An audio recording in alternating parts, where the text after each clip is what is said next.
क्या आपने अभी तक जनगणना में अपना नाम दर्ज कराया है? अगर नहीं तो ये खबर आपके लिए बेहद जरूरी है। सरकार लगातार लोगों से सेंसस 2027 में शामिल होने की अपील कर रही है, लेकिन अब चेतावनी भी दी गई है कि अगर कोई व्यक्ति बार बार जनगणना में शामिल होने से इनकार करता है तो उस पर जुर्माना लगाया जा सकता है और जेल की सजा भी हो सकती है। आखिर क्या है नियम, क्या होगा प्रोसेस और क्यों जरूरी है जनगणना, आइए समझते हैं। देश में सेंसस 2027 यानी जनगणना की तैयारियां तेजी से चल रही हैं। सरकार का कहना है कि हर नागरिक का जनगणना में शामिल होना बेहद जरूरी है। यही वजह है कि लोगों से लगातार अपील की जा रही है कि वो सही जानकारी दें और जनगणना कर्मियों का सहयोग करें। लेकिन अब इसको लेकर एक बड़ी जानकारी सामने आई है। अगर कोई व्यक्ति बार बार जनगणना में शामिल होने से इनकार करता है तो उसके खिलाफ कार्रवाई हो सकती है। जनगणना विभाग के अधिकारियों के मुताबिक पहले लोगों को समझाया जाएगा। अगर इसके बाद भी कोई जानबूझकर जानकारी देने से मना करता है तो उसके खिलाफ कार्रवाई की जा सकती है। सेंसस एक्ट 1948 के सेक्शन 11 के तहत ऐसे मामलों में 1000 रुपए तक का जुर्माना लगाया जा सकता है। इसके अलावा 3 साल तक की सजा का भी प्रावधान बताया गया है।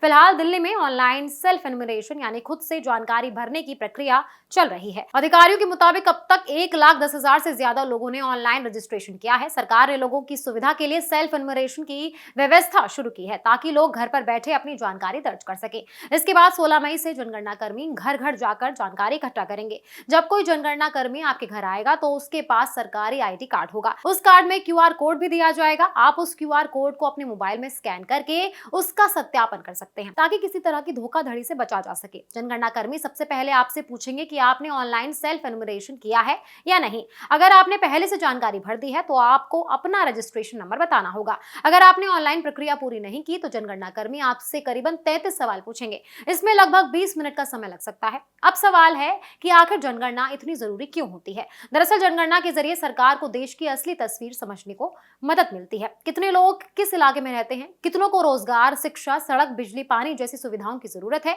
ये सारी जानकारी जनगणना से मिलती है। इन्हीं आंकड़ों के आधार पर सरकार योजनाएं बनाती है और बजट तय करती है। सरकार ने यह भी साफ किया है कि जनगणना में दी गई व्यक्तिगत जानकारी पूरी तरह गोपनीय रखी जाती है। किसी व्यक्ति की निजी जानकारी सार्वजनिक नहीं की जाती। इसीलिए अगर आप किराए के मकान में रहते हैं, नौकरी के लिए दूसरे शहर में हैं या अस्थायी रूप से कहीं और रह रहे हैं, तब भी जनगणना में सही जानकारी देना जरूरी है। कुल मिलाकर जनगणना सिर्फ एक सरकारी प्रक्रिया नहीं है बल्कि देश के भविष्य की योजनाओं की नींव है। इसीलिए जब जनगणना कर्मी आपके घर आए तो सही जानकारी दें और पूरा सहयोग करें।